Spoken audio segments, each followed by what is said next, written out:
Gang, mate, welcome to Friday Facts 348, the final GUI update. I have the final mojo, the final form. Hey, you mate. Final countdown to the final release of final early access. Yep, I think that's 3 Fs. You're doing well. Okay, so fantastic. There you go, snuck it in there. Yeah. Okay, so this Friday Facts it's a doozy, okay? Look, this is one of the times I'm going to recommend just pause now, go get a drink, go get a popcorn, whatever, put your feet up. It's going to probably be a long one. So,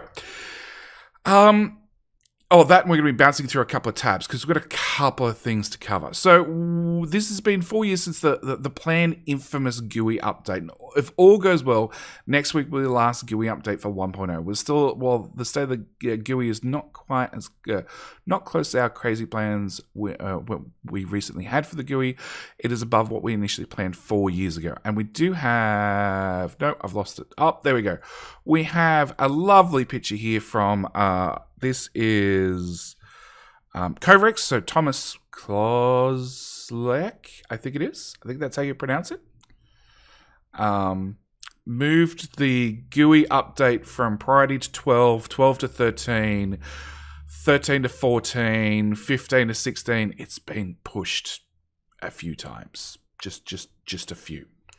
It's on the sliding schedule. Yeah. They'll get to it. They know it's a priority. They'll get to it. So, the update you will see next week, and they have said next week, so it means it's promised for next week, excluding delays.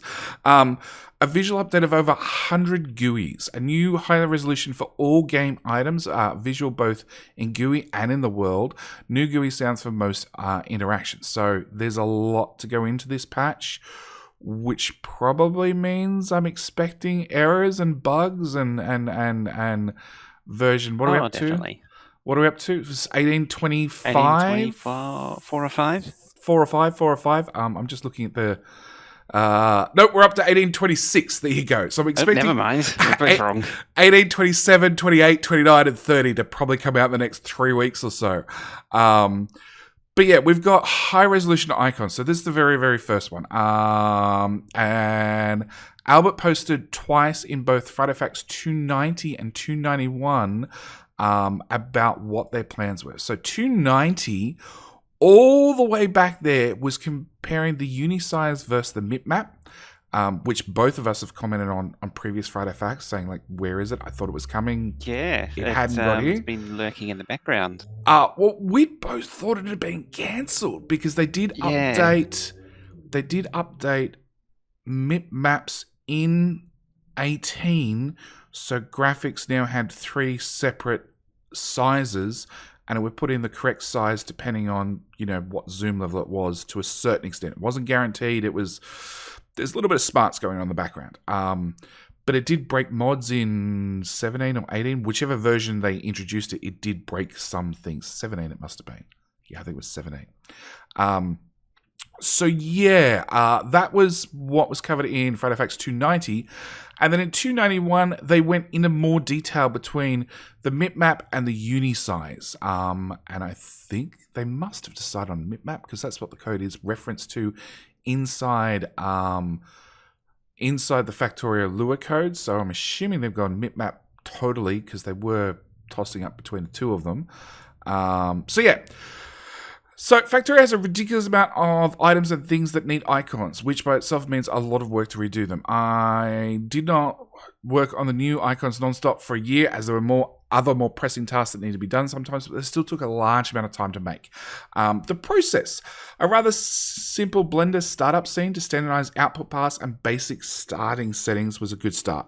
But the part that saved my sanity was a Python script that automatically creates mipmaps from given input images and downscales images to the nearest available higher resolution if an input is missing, and it automatically puts the mipmaps in-game assuming the file names are correct.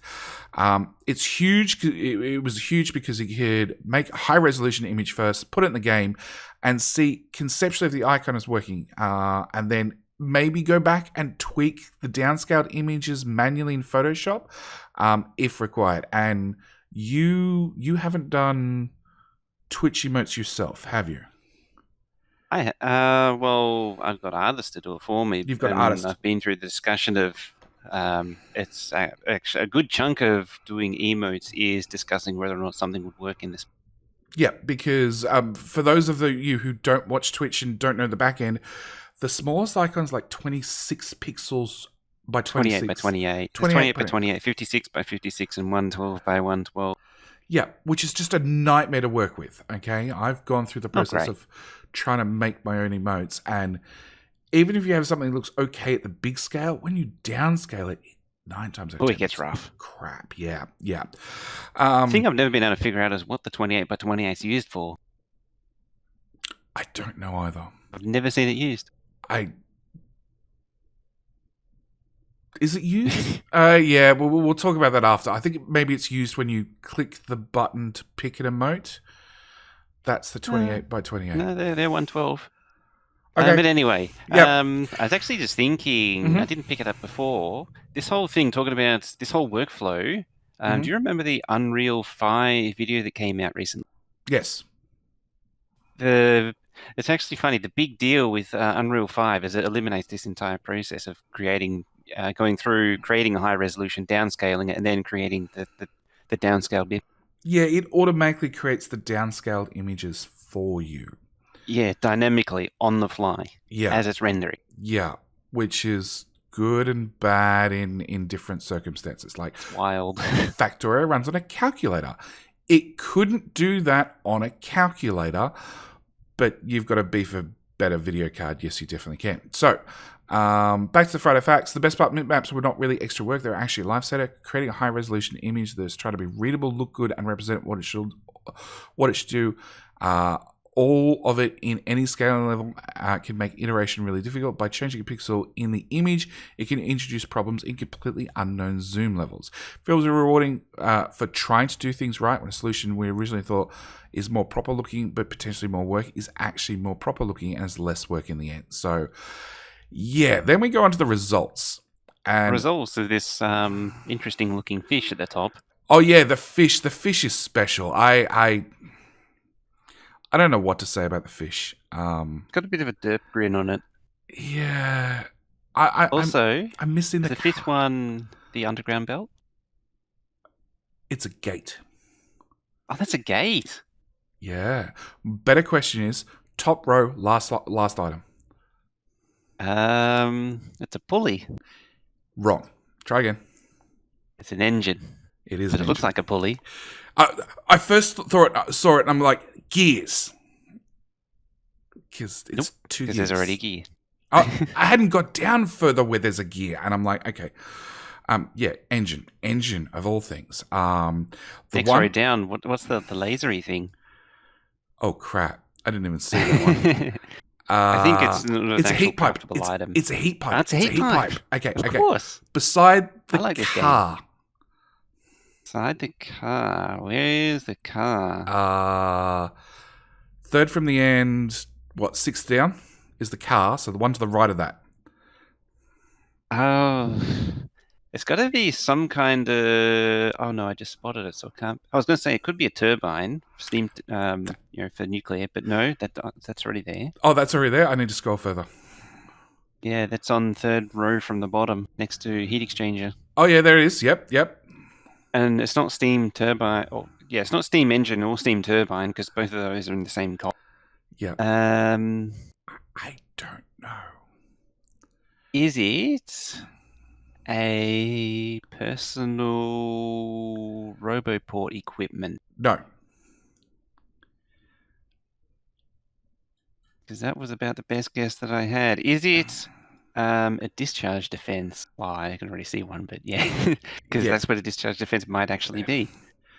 No, it's might not just be a big fan. It's not a discharge defense. Discharge defense is down beside the destroyer defender, one of those robots.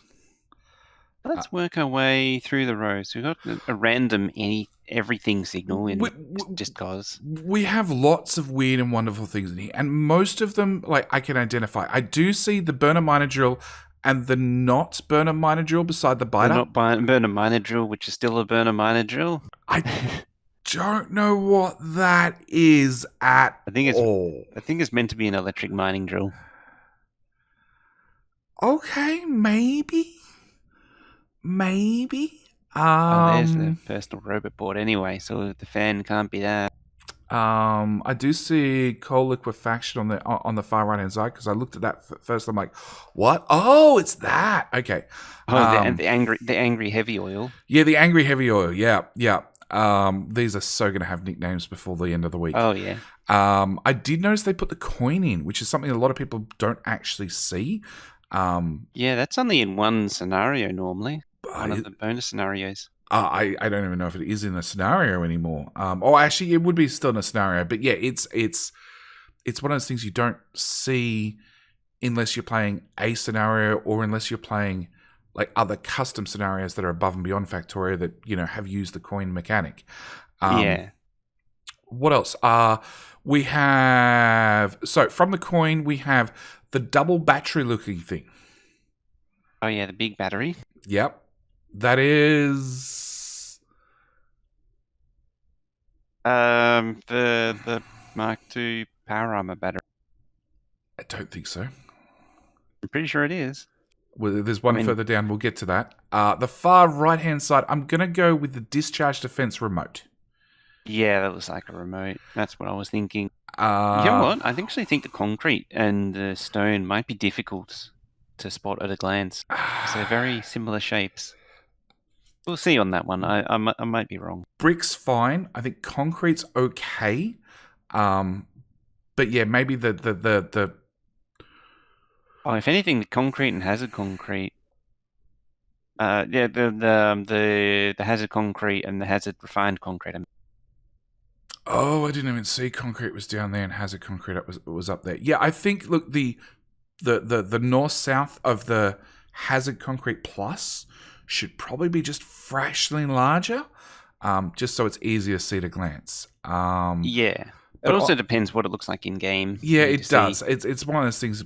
You need to see it in game as it was V, wasn't it? As V does say somewhere in these photo facts. Yeah. He's been playing with these icons for a year now, so he's quite used to them. So we're going down through the list. We have the heat exchanger, steam turbine, train, locomotive, one of the defender bots, whichever one that is. The next one is a discharge defense. I've already worked that one out. What's the little thing with a red wire connected to it? Power switch? Maybe? Yeah, I want to say it's some kind of personal equipment, though, because that's the kind of impression I'm getting. And it doesn't look anything like an actual power switch. Yeah. And also, scrolling down and cheating, I don't see a matching icon for power. Oh, well, I haven't cheated. I do want to point out, to end the argument for once for all, the green the green assembly machine is now definitely green. Green assembly machines now. Yeah, that's true. It's got much more of an acid color. Yep. It's now definitely green. We do have exoskeletons down the bottom, along with personal laser. I do like the look, the fact that it looks like it's shoulder mounted. I really like that. So yeah, we've played Match the Icon. We still have no idea what the fan thingy is. Oh, the blue thing's a shield. Is it? It's not a discharge remote. I reckon the one next to discharge defense is the remote, and then the blue one's the shield. Okay, because I know shields are further down. Mark II shields are further down. Okay, so maybe I cheated a little bit. Okay, some icons have been around for years. The entities they have represented change, but the icons have not, because there's many other reasons. Some icons will take some getting used to, as they now look different. And he's been working on the graphics for a year. Now, I do have the zoomed in image, and I will point out that everything looks. It's less of a grey game, Mojo. Less of a brown game. It's much more shiny again. That's taken away from the brown game look. I mean, the engine's next to blue signs there in the top corner. Yeah. I can't do those. That's the only one that the engines. I sort of agree with you. I'm sort of on the on the fence about. I would have liked to have seen engines on a belt, right? But yeah, I do notice that the assembly machines that are definitely green, Still look a little bit yellow in game. A little bit green as well. It's still really on the border. Blue circuits are definitely blue now. I'm never going to hear somebody ever say purple chips ever again. They're definitely blue now. It's... unless they're colorblind. Well, if you're colorblind, you probably have an excuse. Then again, if you're colorblind, you'd probably call them grey or something, depending on what type of colorblind. Yeah, they could be the other green. There's one of those items. Where did that come from? That came up from there. Oh, so the little one's actually a battery, is it? Yeah, the batteries on the belt. Little ones are a battery, I would assume, because I can't see many people putting, personal batteries on a belt. Although it's in saying that I'm doing that in my current series, but let's just ignore that. Yes, I'm going to go with their batteries. Even though they've already redone those once, because if I miss the Duracell ones. Be a Duracell. I love the Duracell batteries. I'm sort of sad they've gone.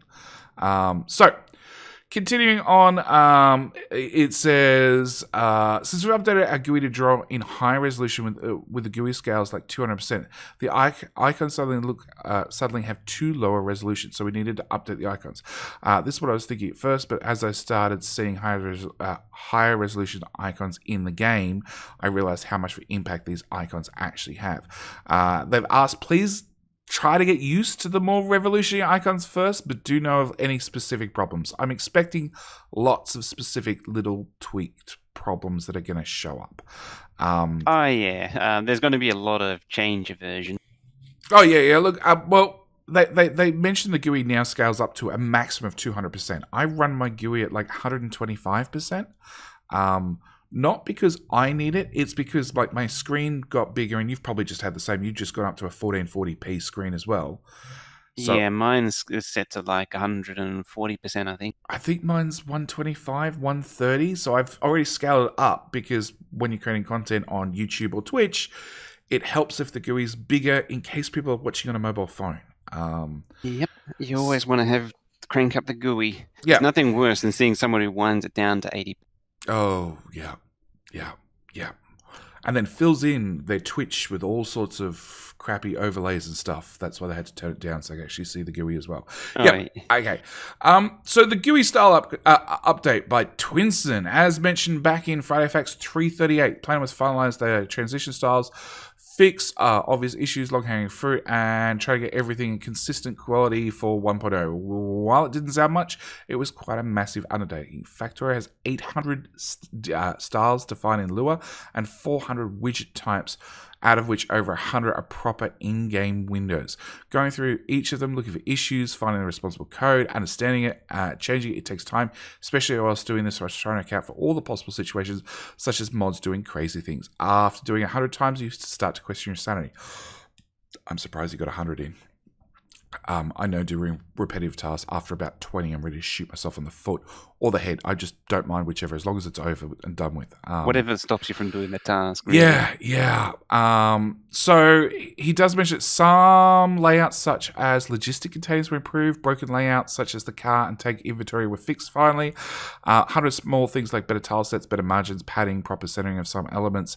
And here are some examples. So we've got the character GUI, which doesn't really look any changed to me. Yeah, I don't think it's changed, but I think it's just a little bit of padding around the edges. Yeah, it looks a little bit more crisp, but it's basically the same thing. I think it's just edges are cleaned up. Yeah, we've got the decider combinator, the filter inserter, certificate conditions, requested chest.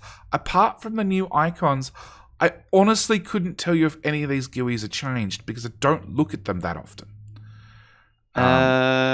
Filter looks basically the same. I think, again, it's just padding and just the overall box and all the elements that make it up are tidied up. Decider combinator, the stuff was at the bottom, not at the side. Requested chest, well, you get to that. Requested chest, yeah, I do use those a fair bit, and that looks improved rather than being left and right. It's now top and bottom. And we're no longer restricted to 6 elements, whatever it was. 6? I think it was 6. It was 2 rows, wasn't it? 12? Maybe it was 12. 2 rows, 6 across? 2 rows, 4 across? I don't know. Yeah. It was very restricted. More options, which is always good, especially for those that are playing with silly mods that have 32 items needed to craft 1 item. because mods. We do have Express Transport Belt here, which I did notice has both the circuit connection button and the logistics network button. Connection. That's interesting. So I'm wondering if I can now connect a belt to logistics network. I never actually thought to try that. Because that would make my life so much easier. Rather than having to get a roboport, run a wire from a roboport to a belt to have a belt turn on and off depending on demand. If I could just press a button on the belt, that just simplifies things. It also means that if I want to change it, I could put a belt down right beside me. I could do it on that belt, copy and paste it, put it over the original one. It changes instantly. Whereas before I needed like the belt plus I needed a wire plus I needed something to hook the wire into to then it was just more of a mess. We do have logistics network down here as well. I think it's just tidier. It looks pretty much the same because I am using that fairly regularly in my current playthrough. All the borders and everything look much cleaner and consistent. I believe some of them were a little off, particularly like the filter one. I think that was a little wonky. The filter inserter, yeah, definitely. It looks a lot better. And then we got the assembly machine. The assembly machine, it all functionally looks identical, but I feel like it's different. I think again, it's just been it's padding and borders have been cleaned. Yeah, and I do notice we're making blue. Oh, so the double gears, I was about to say that is to change the recipe, which is basically the engine flipped 180 degrees. Yeah, okay. Yeah. Okay. About the fact it took 4 years, it's partly because, as probably quite common in game dev, we underestimated the complexity of GUI, and on top of that, some disorganization and are constantly expanding and changing scope, and you get a project that never finishes. So V decided to finally put down his foot and call it good enough. So there would be no more constant stream of changes. But it does come with one very important fact. It's so important I've highlighted in bright red. It means there's no blueprint library before 1.0. There you go. It was the one thing. No. Actually, it was the two things. It was the new player experience and the blueprint library. They were the two things I was really looking forward to. They've both been trashed. No, the new player experience got trashed. Kind of in a loose roundabout way. It got trashed. The blueprint library got trashed. It might come out in 1.1, which if over the last couple of Friday Facts, that's what I've been saying. I'm expecting either the release schedule to slip, which they're putting their foot down and saying no, which is probably a mistake with Cyberpunk 2019 coming out a week. 2019. Oh, whatever the number is. Yeah, that number. It comes out like the week before or something. Not ideal. Yeah, I would have maybe pushed back a month and got the blueprint library done. But yeah, I've been saying for a while, I'm expecting 1.1 to come shortly thereafter, after celebrations and everything, with a little bit of a feature creep. And obviously, if blueprint library ever comes to the game, it shall be in the 1.1 feature creep patch, which then makes me wonder what else would they put in 1.1. Like, the game has had so many years of development. We've all been saying it for a very, very long time. Like, it is ready to go right now. You could release it yesterday as a final polished, we're never touching it again, and people couldn't complain. So I'm wondering what else they might have for a 1.1 update. I'm sure they'll have more stuff to come. So with the big mod, with the big change to the GUI and everything else, he does put a note in here about there are going to be breaks to mods. So he has put a post up in the forums. If you are a modder, I suggest you go check it out. Chances are your mod's going to break. If it has any sort of GUI in it, which pretty much every mod has something, you're going to have to do some sort of patch, which also means people are not going to rush to update because they're going to wait for their mods to update, which is one of the things about Factorio. It's been around long enough that people wait for their mods to update normally before they actually update to latest versions. So, yeah. So then we have the equipment grid. In the meantime, or Ondra? Is that a new person? It must be a new person.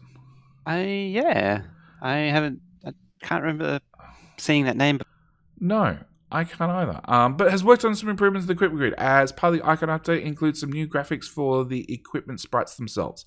So in here, we have the Battery Mark 1 and the Battery Mark 2. This is why I know the one all the way up here is not Battery Mark 1. Yeah, it's the same thing, rotated 45 degrees. Yeah. Well, one's an icon and the other one's the physical in-game item. So, we do have on the top right-hand corner, that's the belt immunity item. I'm guessing, yeah, belt immunity. Which is sort of unfortunate because I like the fact that it had a belt with a big cross across it. So I used to use it with my splitters when I wanted to filter out a lane. I just put a big X on one lane and it just made sense. And now it doesn't have that X anymore. You mean being the transport belt icon with a big red X into it was good enough for you and it just sufficed? It was 100% good enough for me. I was done at that point. Like, I'm done because it was just one of those items that you don't really use. Same as a discharge defense remote. You just don't use them. You don't look at them. They're things that you don't care about. Okay, I got a new question about stuff in the inventory. So yeah, we do see the new graphics. I think I like it. I do remember in the current game that you could go to the characters section and open up the armor grid, and it wouldn't move the GUI. It just changed the bottom half where it had your armor stats anyway, to access the internal grid. So yeah, I'm not sure.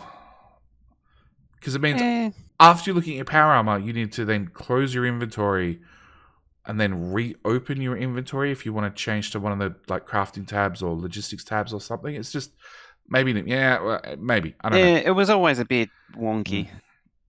You notice that the stack of 50 fans there too. Yeah, and it's after electric engine, which still doesn't help me at all. I do notice after the discharge defense, it looks like 2 belt immunity equipment. Belt immunity and then legs. Yeah, but there's 2 of them in the inventory, and when you put it into the armor, there's only 1 of them. Maybe you need to have 2 belt immunities, one for your left leg, one for your right leg. Yeah. No. I'm not seeing it. Well, discharge defense. And then the item after that is the belt immunity, but you can see in the icon there's 2 of the images, and then in the armor, in the top right-hand corner, there's only in the armor there's only 1. Yeah. Unless there's a tier 2 one, or Mark 2. What? It's going to stop you moving on belts even better? I don't know, or maybe when you walk in the same direction as a belt, you go far, you get a speed boost. Who knows? That'd be nice, actually. That'd be really nice. Yeah. I do notice after the steam turbine, we have those funny looking thingamajiggy mining drills. Yeah, the electric mining drills. Yeah, that's a very busy. My thought on that one is it's a very busy looking icon. Having seen it in game now. We saw it in game. I don't know. Or seeing it in this gives a better idea of what's going on. I don't know that it works. Yeah, I don't know that it's effective. It's better than the current icon because the current icon is crap. Everybody will admit it. I mean, on the plus side, I think there's no problem with the concrete and the refined concrete one. Now seeing it in that situation, the thing I was worried about wasn't a problem. Well, that's the refined concrete. That's a brick. There's no concrete. Well, yeah, there's refined concrete, a brick, and refined hazard concrete. But there shouldn't be any, I can clearly tell that's refined. Okay. I'd like to see a concrete beside it still, and compare the 2. But yeah, it looks a lot cleaner. It also looks like it has more contrast than we've had previously. Which makes things really pop. Yeah. So on to the next one, which is sound effects, which is why you've had no background music during this Friday Facts. We have previously, in a recent post, Friday Facts 341, where we had the sound of the artillery that No, this is the sound when the artillery finally showed up. And we had Val talking about the attenuation and then the follow-up Friday facts, whatever it was. Nope, just that one. He's been working on the UI sounds. My approach is being get across the tactile feel of the buttons, plus the appropriate feedback for a particular action. But sometimes you really don't know until the rest of the team has heard them. And I have listened to this first clip, and it's actually I really think he's got. I'm happy with him. I'm going to hit play.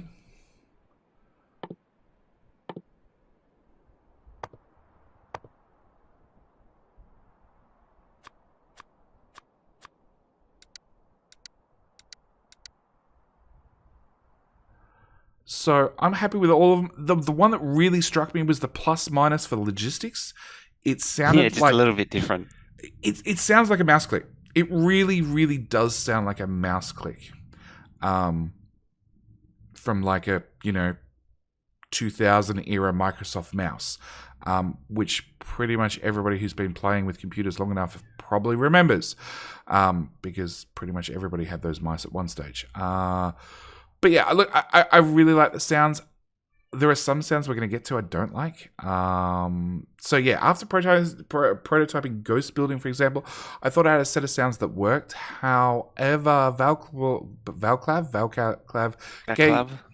gave me valuable feedback that they were too much like in-world SFX and need to be more electronic. This made sense as building with ghosts is really setting instruction to the robots. We also have sounds for rotating enemies, which is something you've asked for. I've never asked for it, but now that's mentioned, it sounds like a really good idea. I wasn't sure about it at first, and in fact, the first clip where you can hear the rotating pipe, but you get that worry that it becomes busy with noise. But at the same time, how often have you accidentally rotated like a pipe or a belt or something? It'd be nice to have some audible feedback. That's the whole reason you need it in there. It's one of those things where you've been running through the middle of your bus, you've pressed E to open your inventory, you've accidentally tapped R, and a belt's got spun. And it means one of two things. Either a build stops working, that's the best outcome, or you've spun a belt that's now aimed at another belt, which is contaminating another belt with crap you didn't want. And if you're really, really, really unlucky, you had two items on the first belt that you've now rotated into another belt, so you're contaminating it with two different items, and it is a mess to clean up.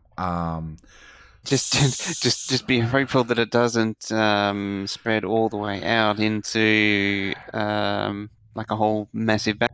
Yeah, let's hope it's not your iron into your copper smelter or vice versa, all right? Or stone into either one of them. It's just, it's a mess. But yeah, where are we? So again, going to listen to the clip. The only complaint I had before I hit play is we both play Oxygen Not Included, or have played Oxygen Not Included.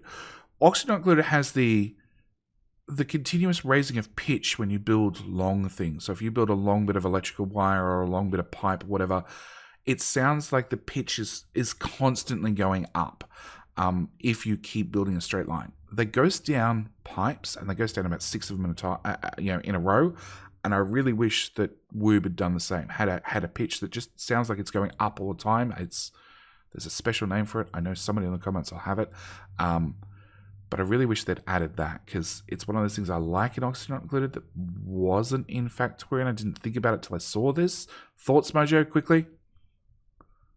As well as going up in pitch, having that xylophone sound as well. Yeah. I think the xylophone sound is what makes it. Yeah. All right, hit play. Not included. Yeah, well, look, it's something. Something makes it.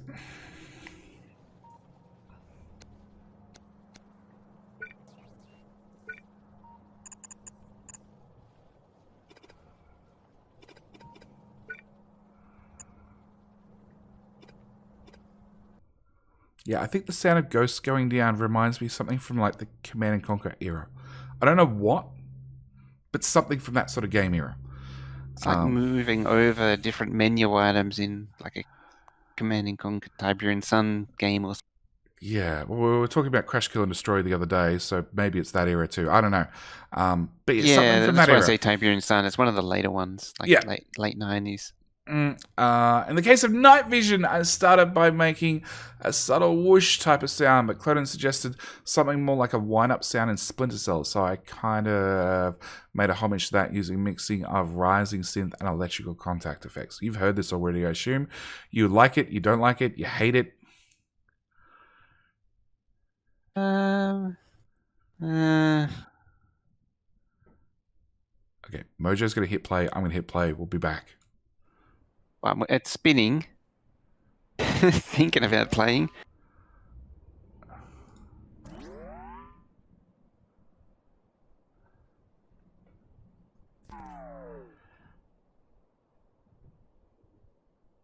Mojo's internet said yes or no. It said yes eventually. Okay. Thoughts? It's nice. I have a feeling it might get annoying eventually. Oh, I'm so going to turn off that sound as soon as I can. It only happens once every day-night cycle, but yeah. You get night vision for the reason of you don't have to deal with night. I don't need to hear it's nighttime. Please, I don't need to hear it's nighttime. You already got the your eyes burning. Yeah, How about map view when you're trying to do stuff at night? Well, see, I go to map view at nighttime because you get that artificial brightness added. And it means pasting down blueprints and that sort of stuff, especially because their blueprints are blue, or the ghosted items that have a blue tint to them, all right? And so does nighttime, so it makes things a little bit awkward. So I go to map view because you get that boosted contrast. Yeah, slightly boosted, and then when you have night vision, and then you go to the map view, and then it's all dark again. Yeah. No, that was fixed, wasn't it? Last I looked, it was still there. Okay, I thought that was fixed. I asked Priscilla if we could play a different building sound for Landfill, which is so overdue. Once this is done, I spent a whole day creating and playtesting a variety of sounds, being careful to balance the levels between impacts and the subtle water splashes behind it. I felt it worked so well that when Vagclamp asked me to look at changing the concrete tile sounds, I used a similar approach. And that mechanic also feels much more satisfying now. Landfill was overdue. Hit play.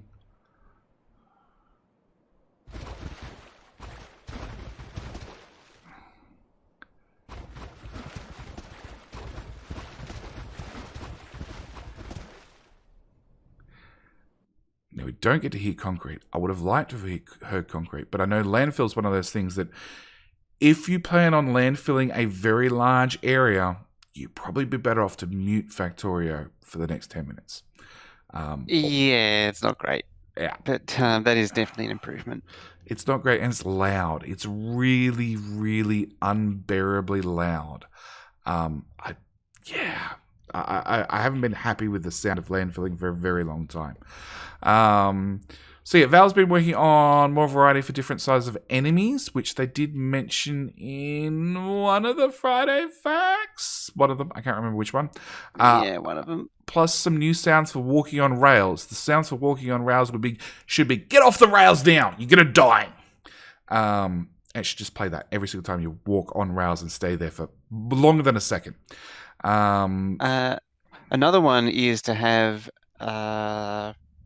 warning alarms go off. Shred Guy's manly death scream. Oh yes, that'd work well. I can't even think. You could put up a clip for that, and I'll throw it down in the description. Yeah, it's a special screen.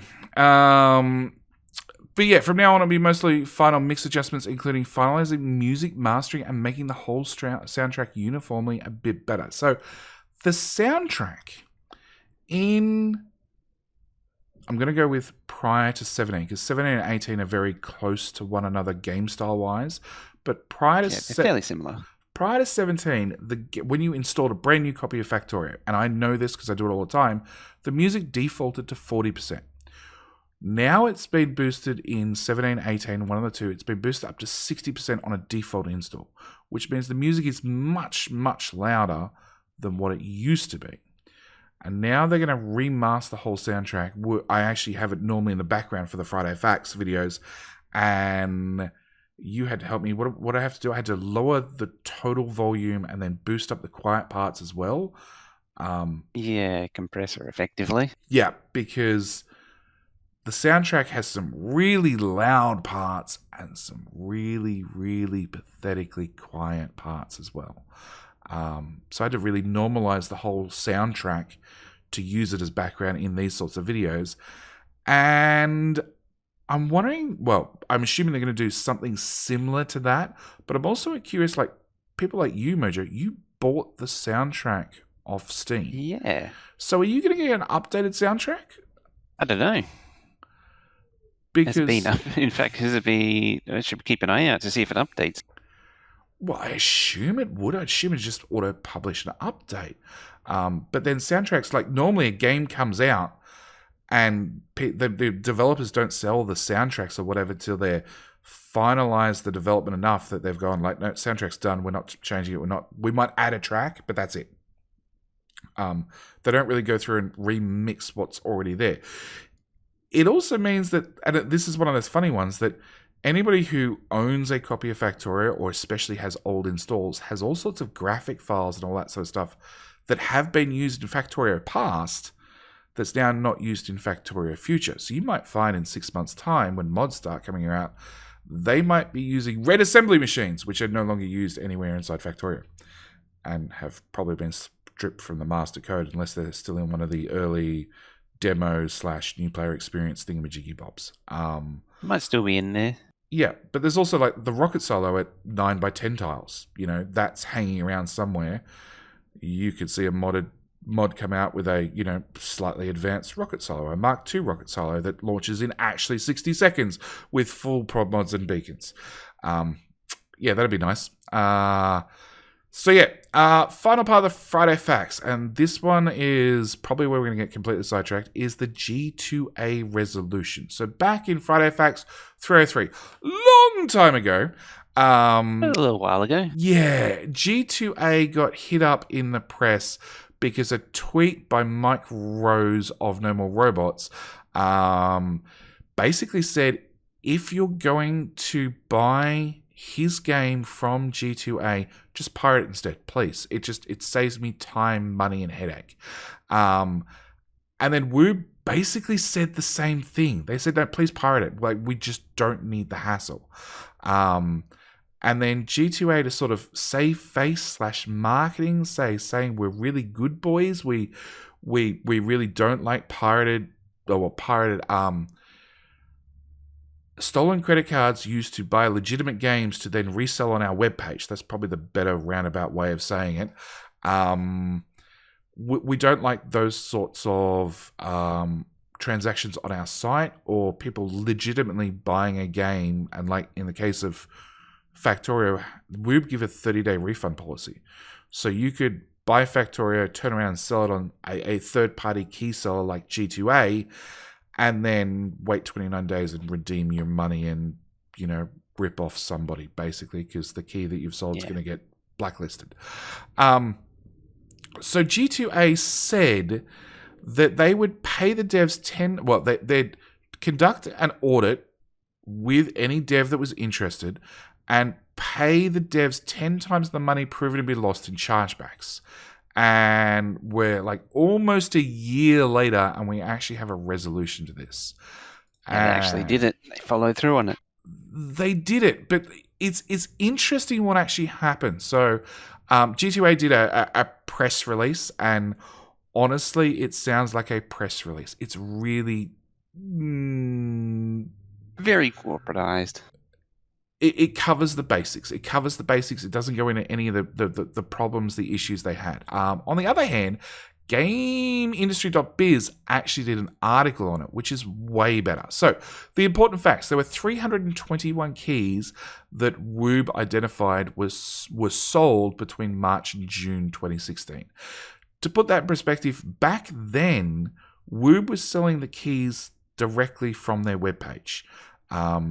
You'd also be able to redeem the key or redeem your Factorio license on Steam. So you'd actually have a Factorio.com account plus a Factorio Steam key that you could whack into your Steam account. So you technically got two copies. And like I said, back then they were just selling them directly to the public. No sort of anti anything really. Yeah. So, long and the short of it, they both G2A offered an independent auditor. That was the plan. Unfortunately, they couldn't get an independent auditor at all. Well, they could, but the way the independent auditor wanted to operate, they didn't like. That's a better way. Yeah, it was probably a better way of putting it. They wanted to, again, marketing reasons, because like at the end of the day, if they're caught with their pants down, they know they're paying out, and they're going to have to pay out something. Funnily enough, they offered this. So G2A offered to do a audit of their keys and keys that were sold through their webpage, and any that they'd sold, they promised to pay 10 times the chargeback, and they'd also promised for the first 3 devs that wanted to do this that G2A would pay for the actual independent auditor. The Dev 4 and above, they'd have to split the auditing costs 50-50. And Woob is the only one that took them up on the offer, which I think... which is even more surprising. It's ridiculous. And I understand there's going to be some technical difficulties, like, not everybody has access to all the keys, the time period, the transaction details they might need to be able to do one of these audits. But I really think like I actually thought a lot of independent little devs would have that data and would have taken up G2A on the offer, because it's really, for the first 3 devs, you have nothing to lose. And we obviously went, we've got nothing to lose. We're going to take them up on the offer, and maybe we'll get some money, maybe we won't. I think for most of them, it wasn't worth their time to follow up on it, whereas Woob was one of the few that were willing. Was the only one who was willing. Yeah, I understand that as well. But it's all well and good screaming in the Twitterverse that G2A is a horrible company. And look, I will admit, I have bought keys from them. I have sold keys through them and other third-party sites. I've got bundles in the past where I've got games where I knew I wasn't interested in playing 1 or 2 or 3 games from the bundle, but I was interested in playing other ones. So I on-sold the keys for, pennies on the dollar, because I just didn't care. And if somebody like me in the past has been looking for a game that they can't afford to pay full retail price, but they'll happily pay like half price, then sure, go for it. Or games that go on sale on Steam, and then you find out about the day after it finished the sale, and you're like, there is no way I'm paying like 100% of the price when you were selling that at 15%, like 85% discount yesterday. I don't like that games go down in price, then go back up. It doesn't really make sense, especially for games that are 10 years old. They wanted an independent auditor, but G2A really wanted the marketing clout of being able to publish the auditor's findings, which they said they couldn't get an independent auditor that would actually agree to that, which I find a little bit funny, because I've got family members that have run auditing firms in the past, and basically once you hand over the audited findings to the person who paid for the audit, they can do whatever the hell they want with it. That's a bit odd. Yeah. But it must be a standard thing over there. It may be a standard thing in G2A is based in Europe, so maybe it's something to do with the European Union and privacy laws. I don't know. It's possibly privacy related, I suspect. Here in Australia, it's like, go for it. You own the data. It's yours to do whatever you want with. That was one of the big problems. They could not see. They could not publish the results. So what actually happened is G2A spoke to Woob, and they both agreed to openly collaborate on an audit between themselves. So G2A provided their keys to Woob, Woob provided their keys to G2A, so on and so forth, and they both checked over one another's numbers. At least that's how I assume it worked. I imagine that's pretty much how it went down. Oh, it just occurred to me, so if an independent auditor, they might be auditing everything, including like high finance, which you really don't want to give away the results of. Probably, but then you just choose to publish the parts that you need to publish. And like, if an auditor is only doing like, these 300 and whatever keys it was versus the potentially 300 keys that G2A has sold, then it's a fairly narrow audit. But yeah, so G2A emphasized they were not aware of the limitations of an auditor not being able to publish the auditor's findings. And they originally wanted to do it because they felt if they were in the developer's shoes, it'd be important to the developer that it was an independent auditor rather than just, G2A doing an internal check, which, let's be honest, if you're a developer looking at G2A and already shouting in the Twitterverse how horrible they are, them doing an independent audit means nothing to you.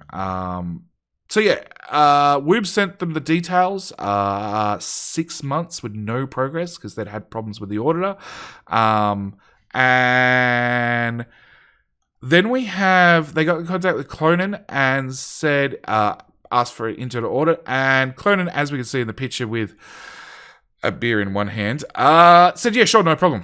Which is his official... I was going to say, it looks like a beer in one hand and then another beer in the other hand. No, that's somebody else's that's hand. Another hand. That's somebody else's hand. But from memory, that's his official Woob employee photo up on the webpage. Just for the record. Like, it wasn't taken specially. This is the photo he chose to put on the company profile page.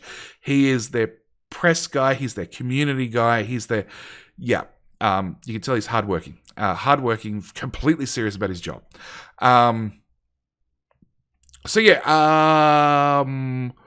Woob says they produced quite detailed report, the keys, who sold them, dates and times they were sold, although maybe it's the other way around. No, it's G2A. G2A provided quite extensive details. I thought they probably wouldn't fake it, especially since over half the keys we sent, and we're satisfied with the results. So the long and the short of it is, of the 300, I didn't highlight the numbers, 300 and something keys, 321 keys were sold, were charged back to Woob. Was it 190 something? I can't find the number now. 198?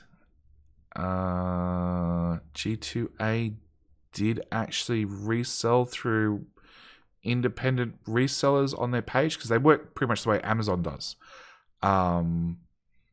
You could go list whatever you want. G2A's actually not selling them. They're just being a middleman. Yeah, 132. Yeah, they're just middlemen. It's like torrent sites. They're just middlemen. Yep. Middlemen who take a percentage of the cut. 321 codes Whoop had, and G2A sold 198 of them. Now, that is 198. These are the important factors you need to take away. It's 198 keys in May. So what's that? June, July, 2 months. It's 100 keys every month that people bought and resold through G2A for just a 2-month period. Yeah, May, June. Yeah, May, June. Yeah, 2 months. I'm not forgetting a month, am I? May and June, that's 2 months. Okay. April, May, June, 3 months. Okay, fine. I forgot a month. Wasn't an important month. Sorry to anybody who happens to have a birthday during that month. Anyway, their findings still show that 61% of the illicit keys were sold over the space of a couple months were sold through G2A, which is shocking. It's really is a large number. Now, G2A do quietly point out that they have billions of keys, somewhere in one of these highlights. They have 10 million annual transactions. They move a lot of keys, like a lot of keys. The final point that G2A wanted to point out is, the 198 illegally obtained Factorio keys may be 0.0000% of the site's 10 million annual transactions. But so far, the only concrete conclusion is more than half the codes queried from a 4-month period in 2016 were in fact sold through G2A. That's scary. And we did have, it was mentioned in another Friday Facts where somebody was reselling Factorio keys on a third-party site, bought legitimately because it was cheaper to buy Factorio in Russian ruble, dollars, some other currency. Oh, yeah, that's one of the classic scams. Yeah, it was cheaper to buy it in one currency and then resell it for US dollars, and you probably made $5 per key. But if you're selling the keys over a long enough time, it really doesn't matter. You'll make your money back, providing the game is actually going somewhere. So yeah, Clennon does mention that he acknowledges Woob's role in how G2A sellers are able to attain the keys for Factorio. Keys were purchased through the game's official website, which was way less secure compared to Steam or itch.io. Although it did give Woob detailed records of purchases and chargebacks to compare with G2A's audit. And they've since changed over the Humble widget. So actually, when you buy Factorio through Woob themselves, you're technically buying it through Humble and get a Steam key. But it also means Humble has all the chargeback protection and everything else, which means Woob doesn't have to worry about it, which I'm all for. But yeah, it's and Cloden does go on to say, contacting G2A is treating a symptom of people stealing keys. He says the best way to combat them is cut it out the source, because they were giving away heaps of keys in the past. Yeah, they used to hand out keys like candy for giveaways and streamers and things. Yeah, no, but there's a lot of people that just cash those in, pretending, "Hi, I'm an influencer." Yes, who influences like 3 people. Yes, so we used to give out tons of keys for giveaways to dodgy, often fake influencers and fraudulent purchasers. When they stopped doing that, fraudulent. Yeah, flatulent. That one. Yeah, flatulent. Flatulent purchases stopped completely. I'm done. Okay. So yeah, look, I'm glad they got a settlement. They did get back $39,000. And in that article, it has confirmed that Woob has received that money. But they also say it just wasn't worth the time and the effort, honestly. It was nice to have the money back. They're just written off as a business loss. But yeah, it's not worth the time and the energy it takes to get the charges back in the future. So yeah, cut it off at the source. That way it's no longer a problem. It does mean use a proper payment processor, not to build their own. Yeah, look, I appreciate they sort of went to the effort. Look, for a small indie company, building your own processing probably means you're getting a bigger slice of the pie, because when you process a credit card online, I'm assuming most people know this, but maybe you don't. You pay the person doing the transaction pays the bank like a percentage, and it's normally a flat amount plus a percentage of the total transaction. All depends on which bank you negotiate with. But even like PayPal has the same thing. If you pay on somebody's webpage and they process it with PayPal takes some slice of the pie for being that transaction provider. If you code it yourself, you can obviously have that as low as you possibly can if you're lucky.